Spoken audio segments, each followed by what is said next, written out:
زندگی کو اچھے طریقے سے گزارو، زندگی کو زندگی بناؤ، یہی دین ہے۔ لیکن لوگوں نے کچھ کہانیوں کا سہارا لے کر، کچھ طرح طرح کی باتیں بنا کر لوگوں کو پریشان کیا۔ خود اللہ تعالیٰ نے قرآن مجید میں بتایا ولی کون ہوتا ہے۔ ایک تو فرمایا الذین آمنوا، یہ وہ لوگ ہیں جو ایمان لائے، وکانوا یتقون، اور دوسرا انہوں نے تقوی اختیار کیا۔ دو صفات قرآن نے ولی کی بیان کی۔ ایک تو اس کا ایمان کامل ہوتا ہے، وہ کچی پکی باتیں نہیں کرتا، ڈبل مائنڈڈ نہیں ہوتا، کر لوں نہ کروں، چلوں کہ نہ چلوں، ٹھیک رہوں گا کہ نہیں رہوں گا، آپ ایسے کیا کہتے ہیں، یہ کر لوں، یہ کچی پکی باتیں۔ رب کے بندے کی شان یہ ہے کہ اس کا ہر وقت اپنے رب پر بھروسہ مضبوط ہوتا ہے، مضبوط۔ ہمیں پتہ کیا کیا گیا ہے، میں کمزور کر دیا گیا ہے، ہم ڈبل مائنڈڈ لوگ ہیں۔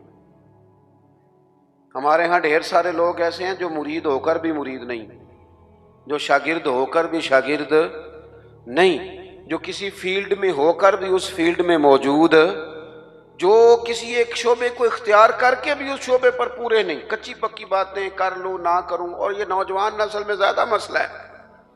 ایمان کہتے ہی اس چیز کو ہیں جو پوری طرح راسخ ہو جائے، جو دل تک اتر جائے۔ اور ایمان کے ثمرات ہیں، جب آپ کا ایمان کامل ہوتا ہے تو پھر توکل بھی مضبوط ہوتا ہے، پھر ایمان کامل ہے تو پھر صبر بھی نصیب ہوتا ہے، ایمان کامل ہے تو شکر بھی نصیب ہوتا ہے، ایمان کامل ہے تو پھر قناعت کی دولت بھی ملتی ہے، پھر تھوڑے پر گزارا کرنے کی اللہ ہمت بھی عطا کرتا ہے، پھر خودداری بھی نصیب ہوتی ہے، پھر عزت نفس بھی نصیب ہوتی ہے۔ پھر وہ بندوں کو نہیں دکھاتا، وہ جو کرتا ہے رب کی رضا کے لیے کرتا ہے۔ پکی بات، ایمان کی پکی بات، مضبوط۔ حضور علیہ الصلوۃ والسلام نے حضرت عارثہ سے پوچھا تھا آج صبح کیسے کی؟ عرض کی حضور اس حال میں کی ہے کہ میں پکا مومن ہوں۔ تو محبوب نے فرمایا تمہارے ایمان کی دلیل؟ عرض کی حضور جنتیوں کو جنت میں جاتا دیکھ رہا ہوں اور دوزخیوں کے فیصلے ہو رہے ہیں، یعنی یہاں سے لے کر جنت میں جانے تک ہر چیز پر میرا ایمان پکا ہے۔ مضبوط افکار ہوں، پکی باتیں ہوں، عزم کر لے، کوئی ضروری نہیں بندہ جیت ہی جائے، ضروری نہیں۔ بدر میں اللہ تعالیٰ نے مسلمانوں کو کامیابی دی تھی، احد میں ذرا تھوڑی مسلمانوں کو وقتی طور پر پیچھے ہٹنا پڑا تھا۔ اللہ کو ضروری ہے کہ ہر موقع پر انسان جیت ہی جائے، لیکن اس کا عزم پکا ہونا چاہیے، اس کا نظریہ پکا ہونا چاہیے۔ الذین آمنوا، پکی بات کرتے ہیں، پکی بات کرتے ہیں صاحب ایمان۔ حضرت مولا علی شیر خدا کرم اللہ تعالی وجہہ الکریم بیمار ہو گئے، حالت بہت زیادہ تھی اور اس کی وجہ سے نکاہت ہو گئی، کمزوری ہو گئی۔ اٹھ کے کھڑے ہوتے تھے تو بظاہر جسم پہ راشا تھا، کامتا تھا وجود۔ ایک صحابی تیمارداری کے لیے حاضر ہوئے اور جناب مولا کائنات کو دیکھ کر کہنے لگے میرے بھائی علی آپ تو بڑے کمزور ہو گئے، تو مجھے تو خدشہ ہے کہ اسی حالت میں کہیں رب کی بارگاہ میں آپ کی حاضری نہ ہو جائے۔ تو مولا علی شیر خدا نے پتہ کیا فرمایا؟ فرمانے لگے تو فکر نہ کر، مجھے کچھ بھی نہیں ہوگا، تو بے فکر ہو کے جا۔ کمزوری پوری ہے، لیکن ایک بندے کو ڈاکٹر نے کہا ہے رپورٹیں دیکھ کے کہ آپ کی رپورٹیں بتاتی ہیں کہ دن ذرا کم ہی ہے، لگتا ہے، رپورٹس کہتی ہیں۔ تو کچھ ایسے ہوتے ہیں جن کو دن بتائے تھے تو وہ گھنٹے بھی نہیں نکالتے، وہ گئے۔ اور کچھ کہتے ہیں ڈاکٹر تو ٹھیک ہی کہتا ہوگا پر اپنے علم کے مطابق ہی کہتا ہے نا، ہوگا تو وہ جو میرا رب چاہے گا۔ یہ لوگ مضبوط ہوتے ہیں، ان کے اندر کچھ ایسی چیزیں ہوتی ہیں جس سے مضبوطی پیدا ہوتی۔ حضرت مولا علی شیر خدا کرم اللہ تعالی وجہ الکریم فرمانے لگے تو بے فکر ہو کے جا، مجھے کچھ بھی نہیں ہوگا۔ اس نے کہا جی آپ بڑے شدید کمزور ہیں، نکاہت ہے، حالت آپ کی بتا رہی ہے۔ تو حضرت علی فرمانے لگے مجھے کچھ بھی نہیں ہوگا۔ کہنے لگا جی کوئی اس کی وجہ؟ فرمانے لگے وجہ ہے نا، اللہ کے محبوب علیہ الصلوۃ والسلام نے فرمایا کہ علی تو اس وقت دنیا سے جائے گا جب تیری داڑھی خون سے رنگین ہوگی، تیرے اوپر خنجر سے، نیزے سے، تلوار سے وار کیا جائے گا، میں بیماری سے نہیں جاؤں گا، میں تو میدان کے اندر مجھ پر حملہ کیا جائے گا، یہ بیماریاں جتنی مرضی بھی آ جائے میرا بگاڑ کچھ نہیں سکتی، کیونکہ ساڈے نبی دی زبان ساڈے واسطے قرآن، حضور نے فرما دیا ہے، لہذا میرا کچھ بھی بیماری بگاڑ سکتی۔ ہم نہ کمزور ہیں، اور یہاں سے کمزور ہیں، یہاں سے مالی طور پر جو لوگ کمزور ہوتے تھے وہ بھی گزارا کر جاتے تھے، جو لوگ جسمانی طور پر کمزور ہوتے تھے وہ بھی کچھ سوسائٹی میں وقت گزار لیتے تھے۔ ہم ذرا ذہنی طور پر کمزور ہیں، کچی باتیں کرتے ہیں۔ جوانوں سے پوچھے نا کیا کرنا ہے، عمر کتنی ہے، کہتا میری عمر ہے 26 سال، کرنا کیا ہے، کہتا سوچ رہا ہوں۔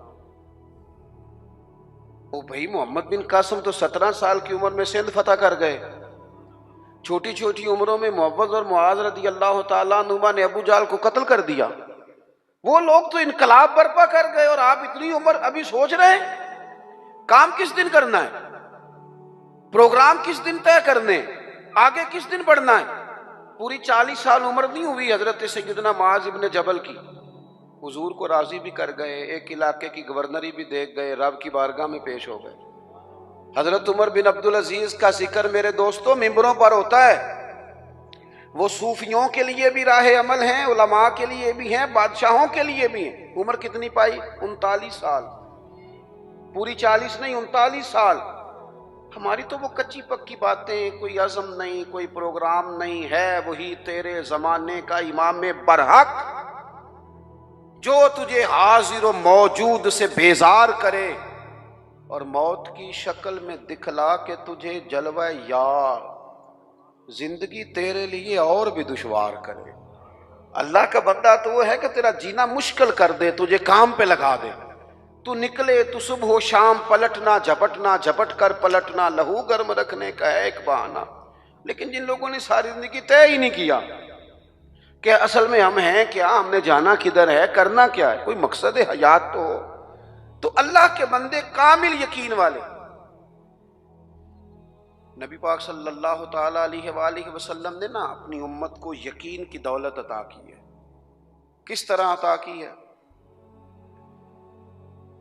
بالکل سامنے آ گئے تھے کفار مکہ، غار ثور کے بالکل سامنے، جن لوگوں نے، اب تو ماشاءاللہ ڈھیر سارے لوگوں نے غار ثور کی زیارت کر لی ہے نا جی، ماشاءاللہ ایسے ایسے تو کریں، تھوڑا تھوڑا کی ہے نا، جنہوں نے زیارت وہ کریں، کی ہے نا جی ماشاءاللہ۔ اور جو کار آتا ہے وہ آ کے پھر اللہ خیر کرے اپنی شان بھی بڑی سناتا ہے کہ میں جی ماشاءاللہ چلا گیا تھا۔ وہ بھائی آپ گئے تھے، رستہ بنا ہوا ہے، رستے میں 2-3 جگہ بیٹھنے کا بندوبست ہے، چائے پانی ملتا ہے، پوچھو صدیق کی بیٹی سے، حضرت اسماء سے، جو رات کے اندھیرے میں جاتی تھی کھانا دینے، اور بیٹی ہو کے رات کو جاتی تھی۔ کون اندازہ کرے گا جناب ابو بکر صدیق کی وفاؤں کا؟ کہاں سے کائنات مثال ڈھونڈ کے لائے گی؟